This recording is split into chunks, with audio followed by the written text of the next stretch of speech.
오늘 주시는 하나님의 말씀은 사도행전 20장 9절에서 12절입니다. 유두고라 하는 청년이 창에 걸터 앉아 있다가 깊이 졸더니 바울이 강론하기를 더 오래 하매 졸음을 이기지 못하여 3층에서 떨어지거늘 일으켜 보니 죽었는지라. 바울이 내려가서 그 위에 엎드려 그 몸을 안고 말하되 떠들지 말라, 생명이 그에게 있다 하고 올라가 떡을 떼어 먹고 오랫동안 곧 날이 새기까지 이야기하고 떠나니라. 사람들이 살아난 청년을 데리고 가서 적지 않게 위로를 받았더라. 아멘. 오늘의 말씀은 바울 사도의 3차 전도 여행 중 드로아 교회에 있던 이야기입니다. 복음이 유럽으로 최초로 전해졌던 2차 전도 여행 중 바울이 소아시아 지역, 지금의 터키 북부 항구 도시 드로아에서 유럽인 마케도니아 사람의 환상을 보고 성령의 인도하심 따라 유럽 전도 여행을 결심한 곳입니다.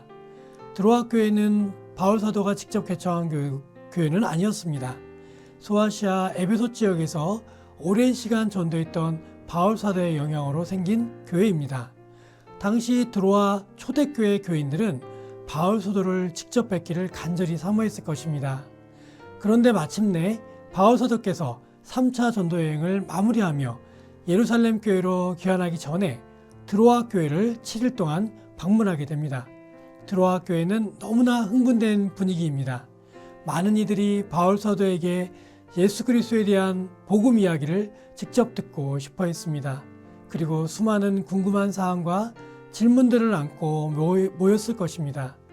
그러한 때에 유두고로 하는 청년도 집회에 참석하게 됩니다. 본문 12절에 청년이라고 쓰여진 원문에는 파이다라고 쓰여져 있습니다. 파이다는 당시 10세에서 14세 정도의 나이를 말합니다. 유두고라는 이름은 헬라어 원어로 유티코스입니다.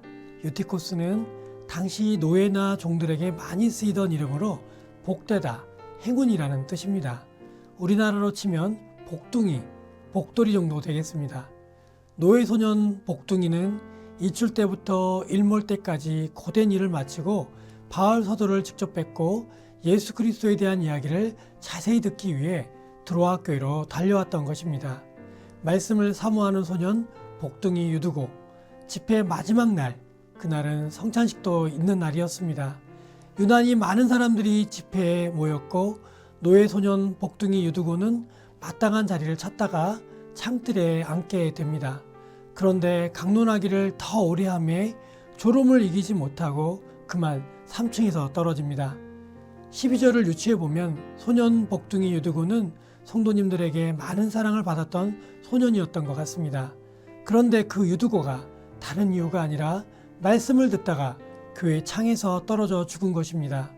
오늘 본문이 수록된 사도행전의 저자는 누가입니다. 누가는 의사였으며 8절에 의하면 지금 현장에 함께 있었습니다.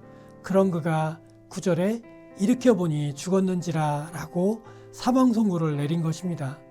바울 사도께서 뛰어내려가 그 위에 엎드려 그 몸을 끌어안습니다. 여기서 그 위에 엎드려의 표현은 구약에서 엘리야가 사르밧 과부의 죽어있는 아들을 살리기 위해, 수넴 여인의 죽어있는 아들을 살리기 위해 엎드렸을 때 쓰였던 표현과 같습니다. 바울 사도는 죽은 소년에게 엎드려 그의 시체를 안고 간절히 기도했던 것입니다. 드로아 교회 성도들의 복음에 대한 간절함, 그 간절함보다 더한 간절함을 안고 달려온 소년 복둥이 유두고, 거기에 바울 사도의 간절한 기도가 더해져 하나님은 부서져 버린 복둥이 유두고의 몸을 일으켜 죽음에서 깨어나게 하셨던 것입니다. 할렐루야! 하나님을 사랑하는 자, 먼저 하나님 나라와 의를 구하는 자, 그분께 간절함으로 나아가는 자, 그들에게는 하나님께서는 반드시 샬롬으로 응답하여 주십니다. 아멘. 사랑하는 성도 여러분, 믿음을 잃지 마십시오. 반드시 그가 계신 것과 또한 그가 자기를 찾는 자들에게 상 주시는 이심을 믿고 나아가셔서 꼭 하나님의 선한 응답을 받으시기를 바랍니다. 기도하시겠습니다. 사랑하는 주님, 주님을 사모하는 이의 간절한 기도에 응답하여 주시옵소서. 그들의 기도가 하나님을 더욱 사랑하고 먼저 하나님의 나라와 의를 위한 기도되게 하여 주시옵소서.